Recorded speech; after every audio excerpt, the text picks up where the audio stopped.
Hello friends, വണ്ടി Toyota ഇന്നോവയാണ്. Innova 2010 model വണ്ടിയാണ്. വണ്ടി ഏകദേശം 2,14,000 കിലോമീറ്റർ ഓടിയിട്ടുണ്ട്.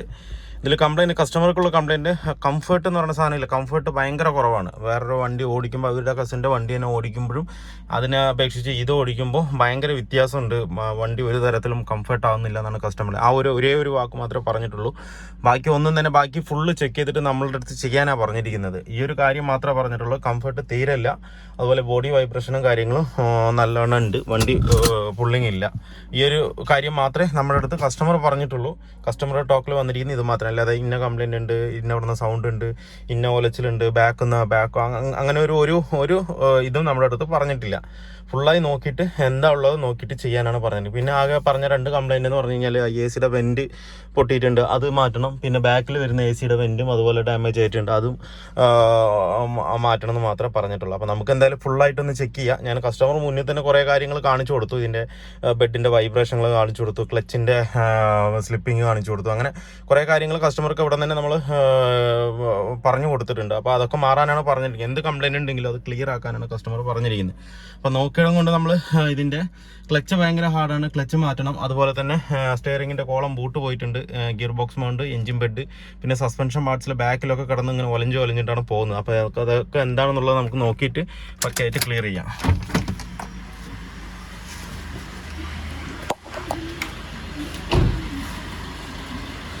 എന്ന് പറഞ്ഞാൽ ആൾക്കാരൊക്കെ ഹെവി ആയിട്ട് ലീക്കാണ് കണ്ടില്ലേ.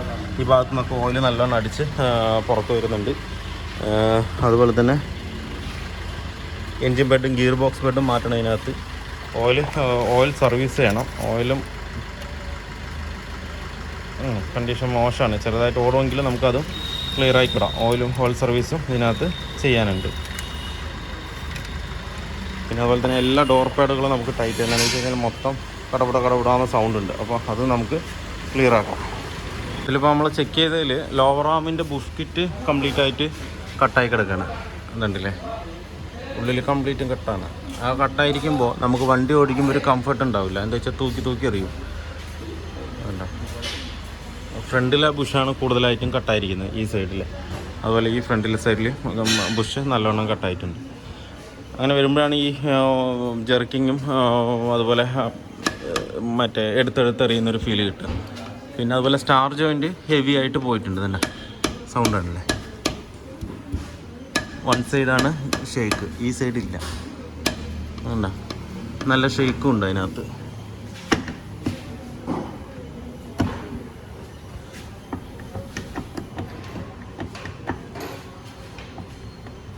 സെൻറ്റർ ജോയിനകത്തും നല്ല പ്ലേ വരുന്നുണ്ട്. അല്ല, ഹെവി ആയിട്ട്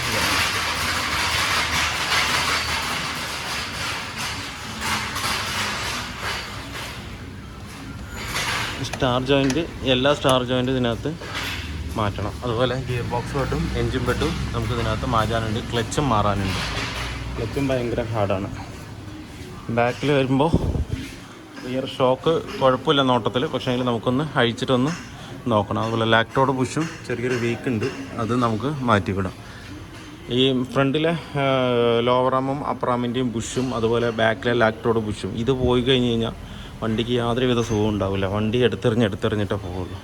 പിന്നെ അതുപോലെ ഫ്രണ്ടിലെ ഷോക്ക് മൗണ്ടും നമുക്കിതിനകത്ത് മാറ്റാനുണ്ട്. അപ്പോൾ എന്തായാലും നമുക്കിനിപ്പോൾ വർക്ക് സ്റ്റാർട്ട് ചെയ്യാം.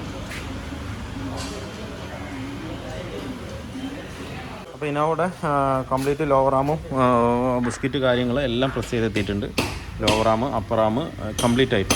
പിന്നെ ഷോക്ക് വന്നിട്ടില്ല, ഒരു ഷോക്കേ വന്നിട്ടുള്ളൂ. പിന്നെ ഷോക്ക് മൗണ്ട് കാര്യങ്ങൾ എല്ലാം നമ്മൾ ഒറിജിനൽ തന്നെയാണ് എടുത്തിരിക്കുന്നത്. അതല്ല, പിന്നെ അതുപോലെ സ്റ്റെബിലൈസറിൻ്റെ ലിങ്ക് റോഡും നമുക്കിതിനകത്ത് മാറ്റണം. ഈ ലിങ്ക് ഫുള്ള് പോയതാണ്, കിടുക്കുന്ന നല്ല സൗണ്ട് ഉണ്ട്.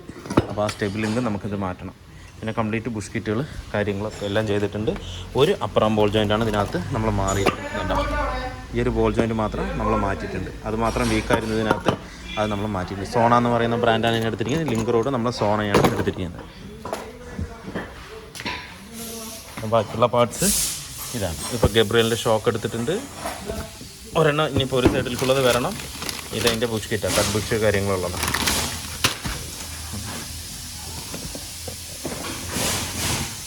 ഇത് AC യുടെ വെൻ്റാണ്. ഒറിജിനലാണ്. എ സിയുടെ വെൻറ്റ് ലെഫ്റ്റ് സൈഡിലുള്ള എ സി വെൻ്റാണ്. പിന്നെ അതുപോലെ തന്നെ ഗിയർ ബോക്സിൻ്റെ മൗണ്ട് OEM എടുത്തിരിക്കുന്നത്. എൻജിൻ മൗണ്ട് ഒറിജിനൽ തന്നെ എടുത്തിട്ടുണ്ട് നമ്മൾ. 2000 ലാൻഡുകളും വരുന്നുണ്ട്, 2700 രണ്ട് മൗണ്ട്. പിന്നെ അതുപോലെ റൂഫ് വെൻ്റ് അത് നമ്മൾ ഒറിജിനൽ തന്നെയാണ് എടുത്തിരിക്കുന്നത്. റൂഫ് വെൻ്റ് 2 എണ്ണം.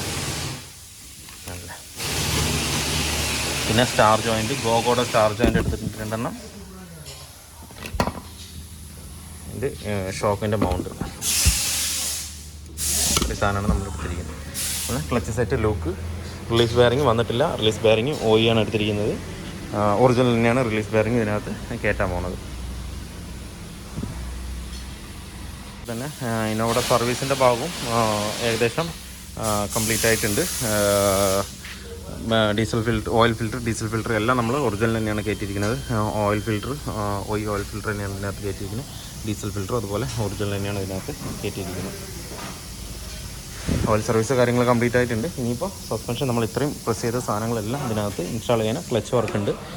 എല്ലാം അഴിച്ചിട്ട് ഇനിയാണ് ഓരോരോ വർക്കുകൾ ചെയ്യുന്നത്. അപ്പോൾ നമ്മൾ ഇന്നോവയുടെ ഗിയർ ബോക്സ് ഇറക്കിയിട്ടുണ്ട്. ഫ്രണ്ട് സസ്പെൻഷൻ കംപ്ലീറ്റ് വർക്ക് കഴിഞ്ഞിട്ട് link rod, step link, shock, അപ്രാമിൻ്റെ ബുഷ്, ഒരു അപ്രാം ബോൾ ജോയിൻറ്റ്, അങ്ങനെയുള്ള എല്ലാ വർക്കും ഇതിനകത്ത് കഴിഞ്ഞിട്ടുണ്ട്. ബുഷും കാര്യങ്ങളെല്ലാം മാറ്റിയിട്ടുണ്ട്. സ്റ്റഡ് മൗണ്ട് മാറ്റിയിട്ടുണ്ട്. ഇനിയിപ്പോൾ നമുക്ക് ബെൻഡിങ് ഉള്ളത് വേണ്ട, ലോറാമിൻ്റെ ബുഷ് കിറ്റുകൾ കംപ്ലീറ്റും അപ്രാമിൻ്റെ ബുഷ് കിറ്റും മാറിയിട്ടുണ്ട്. ഇനിയിപ്പോൾ അടുത്തത് നമുക്കുള്ളത് എൻജിൻ ബെഡ് ഉണ്ട്, ക്ലച്ച് ഉണ്ട്, സ്റ്റാർ ജോയിൻ ഉണ്ട്. ബെയറിങ് കുഴപ്പമില്ല, പക്ക തന്നെയാണ്. ഇപ്പോൾ റിലീസ് ബെയറിങ്ങും മാറ്റണം.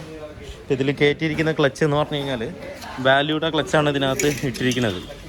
വേണ്ട വാല്യൂയുടെ ക്ലച്ചാണ് ഇട്ടിരിക്കുന്നത്. പക്ഷേ അത്രത്തോളം നമുക്ക് വാല്യൂയുടെ ക്ലച്ച് ഇട്ടാൽ നമുക്ക് കാലിന് അത്രത്തോളം ഫ്രീനെസ് കിട്ടില്ല, ബുദ്ധിമുട്ടാവും, കംപ്ലൈൻറ്റ് വരാൻ സാധ്യതയുണ്ട്.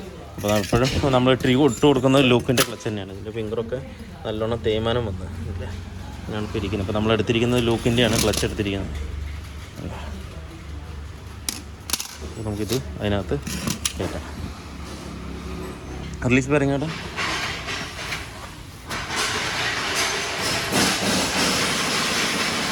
അതന്നെ റിലീസ് ബെയറിങ് നമ്മൾ ഒറിജിനൽ തന്നെയാണ് എടുത്തിരിക്കുന്നത്. ടൊയോട്ടയുടെ OE തന്നെയാണ് എടുത്തിരിക്കുന്നത്.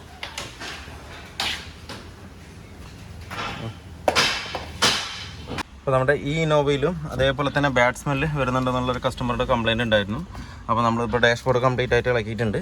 ഇതുണ്ടല്ലേ, ഇവിടുത്തെ സ്പോഞ്ച് കംപ്ലീറ്റ് ആയിട്ട് പോയിരിക്കുകയാണ് അല്ലേ. ഇപ്പോൾ നമുക്ക് മറ്റേ മച്ചാനക്കടന് പേസ്റ്റ് ഓടിക്കാൻ പറയും, SRൻ്റെ പേസ്റ്റ് അടയ്ക്കുമ്പോഴേക്കും. അപ്പോൾ ഇനിയിപ്പോൾ നമുക്ക് ഈ ഗ്യാപ്പ് ഫുള്ളായിട്ട് അടച്ചിട്ട് വേണം സെറ്റ് ചെയ്യാനായിട്ട്. അല്ലാന്നുണ്ടെങ്കിൽ ബാഡ് സ്മെല്ല് കംപ്ലീറ്റ് ആയിട്ട് നമുക്ക് ഉള്ളിൽ വരും. അതുകൂടെ തന്നെ നമുക്ക് നെറ്റും അവിടെ വയ്ക്കാം. അപ്പോൾ പിന്നെ എലി ഉള്ളിൽ കയറുന്ന ഒരു ശല്യം നമുക്ക് പൂർണ്ണമായിട്ടും ഒഴിവാക്കി കിട്ടും. അതുപോലെ നമുക്ക് ഈ AC വെൻ്റ് അഴിക്കാനുണ്ട്. AC വെൻ്റ് അഴിക്കുന്നത് ബാക്കിലാണ് ഇതിൻ്റെ സ്ക്രൂ. നമുക്ക് റൈറ്റ് സൈഡിൽ നിന്നുണ്ടെങ്കിൽ സിമ്പിളായിട്ട് ഇത് മാത്രം അഴിച്ചെടുത്തിട്ട് വയ്ക്കാം. ഇതെന്ന് പറഞ്ഞു കഴിഞ്ഞാൽ ഡാഷ്ബോർഡ് അഴിക്കാണ്ട് നമുക്ക് അഴിക്കാനും പറ്റില്ല. ഇതിൻ്റെ അടിയിലാണ് നമുക്ക് അതിൻ്റെ സ്ക്രൂ വരുന്നത്. അപ്പോൾ നമ്മൾ ഈ ഭാഗത്ത് നെറ്റ് കംപ്ലീറ്റ് ആയിട്ട് ഫുള്ളായിട്ട് വെച്ചിട്ടുണ്ട്. എനിക്ക് ഇതല്ലേ, ഇവിടെ ഫുള്ള് കംപ്ലീറ്റ് നെറ്റ് വെച്ചിട്ടുണ്ട്. അതുപോലെ തന്നെ സ്പോഞ്ചും ഇതിനകത്ത് നമ്മൾ സെറ്റ് ചെയ്തിട്ടുണ്ട് പക്കയായിട്ട്. ഈ സൈഡ് കംപ്ലീറ്റ് സ്പോഞ്ച് വെച്ചിട്ടുണ്ട്. ഇനിയിപ്പോൾ നമുക്ക് ഈ ബോൾട്ട് കംപ്ലീറ്റ് ടൈറ്റ് ചെയ്ത് കഴിഞ്ഞാൽ അവിടെ നിന്ന് ഒരു കച്ചറയും ഉള്ളിലേക്ക് വരില്ല. എന്തായാലും ഈ ഒരു മെറ്റൽ നെറ്റാണ്, നമ്മുടെ ഇന്നോവയുടെ തന്നെ എയർ ഫിൽറ്ററിൻ്റെ നെറ്റാണ് ഇതിനകത്ത് വരുന്നത്. അപ്പോൾ ഒരിക്കലും അതിനെ കടിച്ച് പൊട്ടിച്ചിട്ട് ഉള്ളിലേക്ക് എന്തായാലും വരില്ല.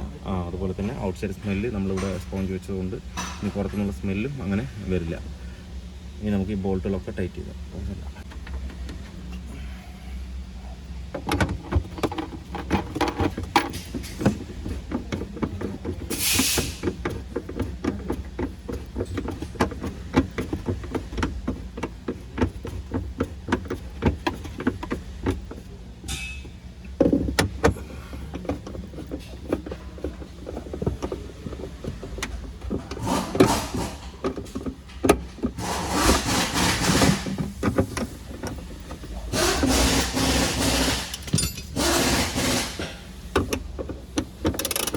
ഗ്ലാസ്സിട്ട് അടിക്കുമ്പോൾ പ്രത്യേകം ശ്രദ്ധിക്കുക. ഇതിപ്പോൾ നമ്മളിങ്ങനെ വലിച്ച് സ്പീഡാക്കി കഴിഞ്ഞാൽ ഒറ്റ അടിയാണ് ഗ്ലാസ്.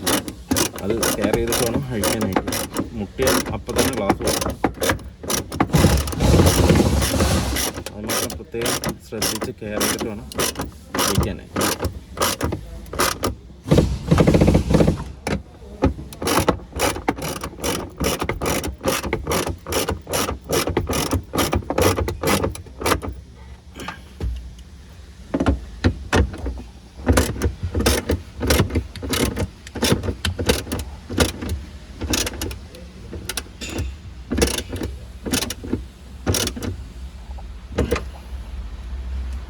ഇവിടെ നമ്മുടെ ഫിറ്റിങ്സ് കഴിഞ്ഞു. ഇനിയിപ്പോൾ ബാക്കിയുള്ള കാര്യങ്ങളും കൂടെ നമുക്ക് സെറ്റ് ചെയ്ത് കഴിഞ്ഞാൽ മൊത്തമായിട്ട് അവസാനിപ്പിക്കാം. അപ്പോൾ നമ്മുടെ ഇന്നോവയുടെ വർക്ക് ഫുള്ളി കംപ്ലീറ്റ് ആയിട്ടുണ്ട്. ഇപ്പോൾ ഇതിനകത്ത് നമ്മൾ ചെയ്ത് ഫ്രണ്ട് സസ്പെൻഷൻ കംപ്ലീറ്റ് ആയിട്ട് ചെയ്ത്, പുഷ് കിറ്റ് കംപ്ലീറ്റ് ആയിട്ട് മാറി, ഒരു അപ്രാമിൻ്റെ ബോൾ ജോയിൻറ്റ് മാറി, അതുപോലെ തന്നെ ക്ലച്ച് സെറ്റ് മാറ്റിയിട്ടുണ്ട്, engine mount, gear box mount മാറ്റിയിട്ടുണ്ട്, പ്രൊപ്പലർ ഷാഫ്റ്റിൻ്റെ സ്റ്റാർ ജോയിൻറ്റ് മാറ്റിയിട്ടുണ്ട്, അതുപോലെ തന്നെ എ സിയുടെ വെൻറ്റ് നമ്മൾ ബ്ലോക്ക് ചെയ്തിട്ടുണ്ട്, മാറ്റി എലി കയറുന്ന ഒരു ബാഡ് സ്മെല്ലാണ് കസ്റ്റമർ പറഞ്ഞത്, അതും കൂടെ ചെയ്തിട്ടുണ്ട്. ഇപ്പോൾ വണ്ടി പക്ക ഓക്കെയാണ്. ക്ലച്ചായാലും ക്ലച്ചിൻ്റെ ഭാഗമാണെന്നുണ്ടെങ്കിൽ ശരി, പിന്നെ ഇപ്പോൾ നമ്മുടെ എൻജിൻ്റെ വൈബ്രേഷൻ ആണെങ്കിലും ശരി, എല്ലാം സ്മൂത്തായിട്ടുണ്ട്. അലൈൻമെൻറ്റ് ചെയ്തിട്ടില്ല, അതിൻ്റെ ഒരു ബുദ്ധിമുട്ടുണ്ട് ഓടിക്കാനായിട്ട്. എന്താ വെച്ചാൽ ചെറിയൊരു സ്പീഡിലേ പോകാൻ പറ്റുള്ളൂ. അപ്പോൾ സമയം ലേറ്റായി. മലപ്പുറം എത്തണം കസ്റ്റമർക്ക്. ഇനിയിപ്പോൾ ടൗണിൽ പോകണ വഴിക്ക് അലൈൻമെൻറ്റ് ഉള്ളവിടെ ചെയ്തിട്ട് വേണം ഇപ്പോൾ കസ്റ്റമർക്ക് പോകാനായിട്ട്. എന്താ വെച്ചാൽ ഇത്രയും സമയം വൈകിയതുകൊണ്ട് ആ ബോഡി വൈബ്രേഷൻ പക്കയായിട്ട് സോൾവ് ആയിട്ടുണ്ട്. നമ്മളിപ്പോൾ 40 കിലോമീറ്റർ സ്പീഡിൽ 4th ഗിയറിലാണ് പോകുന്നത്. എപ്പോഴും പറയുന്നത് പോലെ തന്നെ പക്ക നോർമൽ സ്മൂത്തായിട്ടാണ് റൺ ആകുന്നത്. അതുപോലെ തന്നെ ക്ലച്ച് പെഡലാണെങ്കിലും ശരി പക്ക സ്മൂത്താണ്. ഓടിക്കാൻ തന്നെ നല്ലൊരു സുഖമുണ്ട്. എല്ലാ വണ്ടികളും നമ്മൾ ചെയ്ത് ഞാൻ എപ്പോഴും പറയുന്ന പോലെ തന്നെ ആ ഒരു ഫീലിംഗ് ഇതിനകത്ത് പക്കയായിട്ട് കിട്ടുന്നുണ്ട്. ഇപ്പോഴും ഞാൻ 4th ഗിയറിൽ തന്നെയാണ്. 30 കിലോമീറ്റർ സ്പീഡ്, ഒരു വൈബ്രേഷനോ കാര്യങ്ങളോ ഒന്നുമില്ല. അങ്ങനെ അങ്ങ് ഒഴുകി പോണ മാതിരി ഉണ്ട് വണ്ടി, ഒരു കുഴപ്പമില്ല. നേരത്തെ ഉള്ള കംപ്ലൈൻറ്റ് എന്ന് പറഞ്ഞാൽ വണ്ടി പാളി പോവാണ്. എന്താ വെച്ച് കഴിഞ്ഞാൽ നമ്മൾക്കൊരു സ്റ്റേബിൾ അല്ല വണ്ടി. അപ്പോൾ അത് വന്നിട്ട് ഈ ലോവർ ആമിൻ്റെ പുഷുകളൊക്കെ കംപ്ലീറ്റ് പോയത് കൊണ്ടാണ് ആ ഒരു പ്രശ്നം വരുന്നത്. ഇപ്പോൾ നമ്മൾ റഫ് റോട്ടിൽ ഓടിക്കുന്ന ഒരു അനക്കോ ഗുലുക്കോ ഒന്നുമില്ല. ബാക്കിൽ സീറ്റ് മാത്രം ചെറിയൊരു ഷേക്ക് വരുന്നുണ്ട്, അത് മാത്രമേ ഉള്ളൂ. വേറെ ഒരു സൗണ്ടോ കാര്യങ്ങളോ ഒന്നും തന്നെ ഇല്ല. നമുക്ക് 4th ഗിയറിൽ തന്നെ പോകാൻ പറ്റുന്നുണ്ട്. ഇത്രയും ചെറിയൊരു സ്പീഡിൽ തന്നെ 4th ഗിയറിൽ തന്നെ നമുക്ക് റൺ ചെയ്യാൻ പറ്റുന്നുണ്ട്. യാതൊരുവിധ വൈബ്രേഷനും കാര്യമില്ല. നേരത്തെ എന്ന് പറഞ്ഞാൽ ഈ ഒരു ഗിയറിൽ നമ്മൾ റൺ ചെയ്യുമ്പോൾ വണ്ടി കിടന്നിട്ട് ബുറന്നൊരു സൗണ്ടാണ് വരിക. ഇപ്പോൾ ആ ഒരു പ്രശ്നം ഇതിനകത്ത് കംപ്ലീറ്റ് ആയിട്ട് സോൾവ് ആയിട്ടുണ്ട്. ചെയ്യുമ്പോൾ എപ്പോഴും നമ്മൾ ഇതുപോലെ A to Z കാര്യം തൊട്ട് ചെയ്യാതെ എല്ലാ കാര്യങ്ങളും ഒരുമിച്ച് ചെയ്യുമ്പോൾ ആ ഒരു പെർഫെക്ഷനും പെർഫോമൻസും നമുക്കൊരു ഫീലിങ്സും ഇതിനകത്ത് നമുക്ക് കിട്ടും. ഇതെന്താണെന്ന് വെച്ച് കഴിഞ്ഞാൽ കുറച്ചായിട്ട് ചെയ്യുമ്പോൾ നമുക്ക് ആ ഒരു എന്താ പറയുക, ഒരു കംഫേർട്ട് നമുക്ക് തീരെ കിട്ടില്ല. നമുക്ക് എത്ര ചെയ്താലും മതി വരില്ല, എത്ര ചെയ്താലും ശരിയാവില്ല, അങ്ങനെ ആവും. അപ്പോൾ നമ്മൾ എപ്പോഴും ചെയ്യുമ്പോൾ A to Z കാര്യങ്ങൾ ഒരുമിച്ച് അങ്ങ് ചെയ്ത് കഴിഞ്ഞാൽ പക്ക ഓക്കെ ആവും.